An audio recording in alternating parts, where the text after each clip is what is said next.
کوشش یہ کریں کہ آپ چاہے تو ایک کیلنڈر بنا لیں، ہر نماز 5 نمازیں آپ کو ویسے ہی پڑھنی ہیں.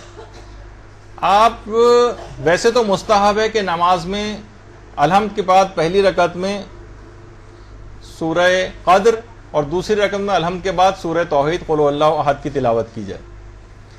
لیکن ویسے تو یہ ہے کہ یا تو سورہ قل هو اللہ احد اور سورہ قدر، جس میں ہماری الگ کچھ باتیں بعد میں ہوں گی. لیکن کچھ خاص فوائد کے سورے ایسے ہیں کہ وہ آپ الگ الگ نمازوں میں کوشش کر کے پڑھنے کی عادت ڈالیں. دیکھیے ایک تو علماء نے جب خشوع خضوع جب نماز کی بات آئے گی تو اس کے اندر ایک طریقہ یہ بھی ہے کہ دیکھیے جو آپ چیزیں آپ کی زبان پر ہمیشہ سے رائج ہو جاتی ہیں نا، پھر آپ کی توجہ کم ہو جاتی.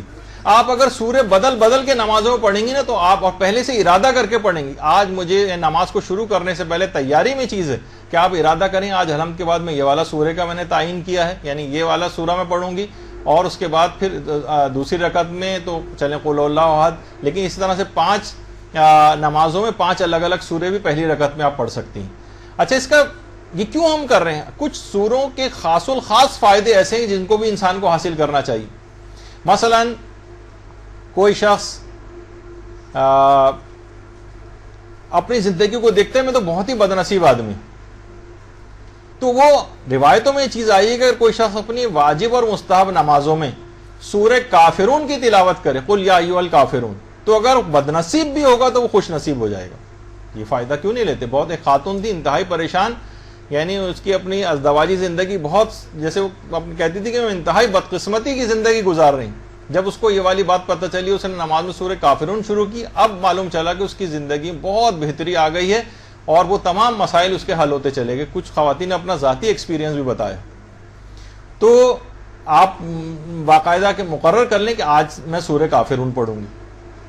کچھ خاص مقاصد میں کامیابی کے لیے کچھ بڑے مقصد آ جاتے ہیں، پہلے سے ارادہ کرنے میں تو کوئی حرج نہیں ہے نا، یہ کوئی ویسے شرعی حکم کے طور پر تو نہیں ہے، لیکن ہم نمازوں کو بہتر بنانے کے حوالے سے کسی لڑکی کی کوئی اچھا رشتہ آنے والا ہے، آپ چاہتے ہیں کہ یہاں پر یہ اس مقصد میں ہمیں کامیابی مل جائے، تو اس جو بھی نماز اس وقت پڑھی جائے گی تو اگر اس میں سورہ نصر اگر پڑھ لی جائے کامیابی کے لیے اس مقصد میں، اس نیت سے کہ میرا فلاں، یعنی پہلے سے آپ نے ارادہ کیا ہوا ہے کہ اس مقصد کے لیے آج میں سورہ نصر پڑھوں گی، تو بہت سے لوگوں نے ایکسپیرینس کیا کہ وہ کام ان کے انتہائی آسانی کے ساتھ ہو جاتے ہیں. خاص طور پر آج کل کے زمانے میں اپنے دشمنوں کے اوپر فتح و نصرت حاصل کرنے کے لیے سورہ نصر کی بھی بڑی تاکید، دشمنوں پر کامیابی. دیکھیں نمازوں کو بہتر سے بہتر بنانا ہے نا، ہم ایک سورہ پڑھتے ہیں، ایک سورہ پڑھنے کا ثواب ملتا ہے نماز میں. نماز میں ایک سورہ ایسا ہے کہ اس کو پڑھنا پورے قرآن کا ثواب ایک نماز میں پڑھنے میں دلواتا ہے. اور پیغمبر اسلام نے جو جملہ ارشاد فرمایا ہے اور تفسیر برہان میں آیا ہے وہ ہے سورہ والعادیات کا پڑھنا. سورہ کوثر کا یہ ثواب ہے کہ اگر کوئی شخص چاہتا ہے کہ پیغمبر اسلام کی کرسی کے برابر طوبہ میں اس کو کرسی ملے تو وہ سورہ کوثر کی تلاوت کرے. اور ایک چیز اور بھی سورہ کوثر کے لیے بڑی اہم ہے، وہ یہ ہے کہ بہت سے لوگوں نے خاص طور پر وہ خواتین یا وہ جوڑے کہ جن کے یہاں اولاد نہیں ہوتی، اگر وہ اس نیت سے سورہ کوثر پڑھنا شروع کر دیں، دماغ میں چھپی ہوئی نیت ہو کہ پروردگار پیغمبر اسلام کو تو نے قیامت تک ان کی ایک نسل جاری کی کہ میرے ہاں بھی یہ سلسلہ شروع ہو جائے، تو وہ اگر نمازوں میں سورہ کوثر پڑھے تو جن جن لوگوں نے اس کا تجربہ کیا وہ بھی صاحب اولاد ہو گئے. اور اس کے بعد جیسے یہ جو بھی میں نے سورہ والعادیات کا آپ کو بتایا کہ اسے پورے قرآن پڑھنے کا اس کو ثواب ملے گا، تفسیر برہان میں یہ بات لکھی ہوئی ہے صرف ایک سورہ کو پڑھنے سے. اچھا اسی طریقے سے اگر کوئی شخص اپنے آپ نے لسٹ بنائی ہوئی اس میں سورہ تکاثر بھی ہے، اس کے متعلق بھی ملتا ہے کہ 100 شہیدوں کے برابر ثواب اس کو دیا جاتا ہے جو نمازوں میں سورہ تکاثر پڑھتا. ایک شہید کا ثواب سوچیے، 100 شہیدوں کا ثواب. کتنا ہم ڈرتے ہیں کہ قیامت میں ہمارے ساتھ کیا ہوگا، کتنا ہمارا محاسبہ ہوگا. باقاعدہ ہمارے چھٹے امام جعفر صادق علیہ الصلوۃ والسلام نے بات صلی اللہ علیہ وسلم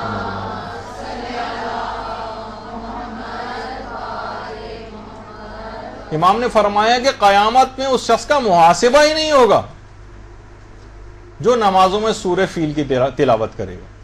محاسبہ ہوگا ہی نہیں اور براہ راست داخل جنت کر دیا جائے گا. کتنا اہم معاملہ ہے. تو ہم کیوں فقط ایک آدھ سورے کی حد تک رہیں، کچھ اور سوروں کے فوائد بھی کیوں نہ نماز میں پڑھنے میں حاصل کریں. اچھا بہت بڑا مسئلہ، اس پہ ہماری پوری 1 یا 2 نشستیں ہوں گی.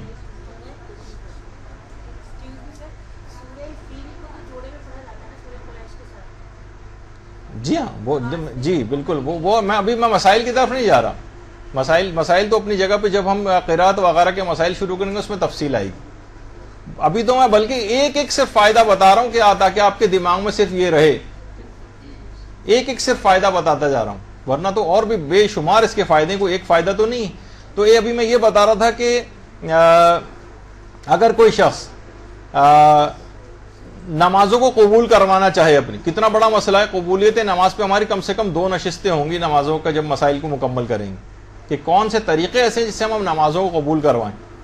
تو ہمارے 5ویں امام یہ جملہ ارشاد فرماتے ہیں, اللہم صلی علی محمد و علی محمد, کہ جو شخص یہ چاہتا ہے کہ اس کے نماز اور روزے قبول کر لیے جائیں, اسے چاہیے کہ وہ نماز میں سورہ ماعون کی تلاوت کرے. ارائیت الذی یکذب بالدین, سورہ ماعون کی تلاوت, اس کے نمازیں بھی ساری قبول ہو جائیں گی اور روزے بھی تمام پروردگار عالم قبول کر لے گا. کہ کتنا زبردست ثواب اور فائدہ ہے. یہ تو آپ کو باقاعدہ کچھ سورے صرف 2-1, کتنی نامناسب بات ہے کہ سوائے آسان 2, 3, 4 سوروں کے صاحبان ایمان کو کچھ سورے یاد نہیں. اتنے چھوٹے چھوٹے سورے, ان کو تو زبانی یاد ہونا چاہیے. اچھا, اسی طرح سے 2 سورے ایسے ہیں کہ خود ام سلمہ جو پیغمبر اسلام کی زوجہ, وہ فرماتی ہیں کہ پیغمبر فرماتے تھے کہ 2 سورے ایسے ہیں جو خدا کے نزدیک محبوب ترین ہیں, ان کو بھی نمازوں میں ہمیں چاہیے کہ ہم پڑھیں, اور وہ ہے سورہ ناس اور سورہ فلق. یہ 2 سورے ایسے ہیں کہ خود ام سلمہ فرماتی ہے پیغمبر یہ فرماتے تھے کہ محبوب ترین سورے ہیں پروردگار کے. تو پروردگاری کی نماز پڑھیں اور اس میں اس کے محبوب ترین سورے پڑھیں گے تو سوچیے کتنا ثواب ملے گا. ناس اور سورہ فلق. اور اس کے علاوہ مثلا ہر شخص جنت میں جانا چاہتا ہے. ہمارے 6 امام بات بیان فرماتے ہیں کہ اللہم صلی علی محمد و علی محمد, اگر کوئی شخص یہ چاہے کہ اسے جنت اس کی خواہش کے مطابق ملے, ایک تو یہ کہ اپنے اعمال کے مطابق ملے, اور ایک ہے خواہش. اعمال کے مطابق ملے گی تو سب سے کمتر درجہ ملے گا. خواہش کے مطابق ملے گی تو خواہش کیا ہوگی, ہمارے جوار محمد و آل محمد میں ہمارا مقام ملے ہمیں. تو پیغمبر 6 امام یہ بات بیان فرماتے ہیں کہ اگر کوئی شخص چاہتا ہے اسے خواہش کے مطابق جنت ملے تو اسے نمازوں میں سورہ والتین والزیتون کی تلاوت کرنی چاہیے. کتنے مختصر سے چھوٹے سے سورے ہیں جو اتنے ثواب اور فائدے دلوانے والے. اچھا, اب کتنی ہماری کوشش یہ ہوتی ہے, ہم دعائیں کرتے ہیں ہمیں پیغمبر اسلام کی شفاعت ملے, معصومین کی شفاعت ہمیں ملے.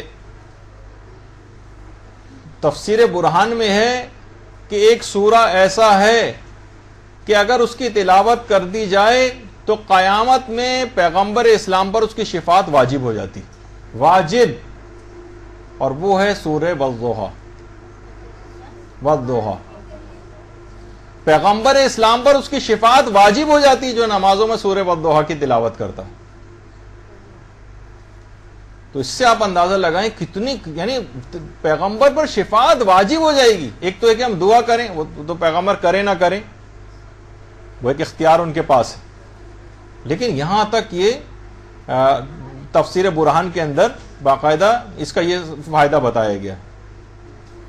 اور ظاہر ہے کہ سب طالب علم بھی ہیں, بچوں کو بھی خاص طور پر والدین کو چاہیے کہ ان سے کہیں کہ وہ نمازوں میں اگر سورہ والشمس کی تلاوت کریں, سورہ والشمس کی, تو ایک تو اس کو توفیقات کے خزانے ملتے ہیں جو بھی سورہ والشمس کی تلاوت کرتا ہے, اور اس کا حافظہ بڑا قوی ہو جاتا ہے. تو طالب علم خاص طور پر بچوں کو والدین کو سکھانا چاہیے کہ نماز میں سورہ والشمس پڑھیں تاکہ ان کی میموری اور حافظہ بڑھتا چلے, پڑھائی میں بھی اچھے ہو جائیں گے. برحمتك يا أرحم الراحمين وصلى الله على محمد وآله الطاهرين.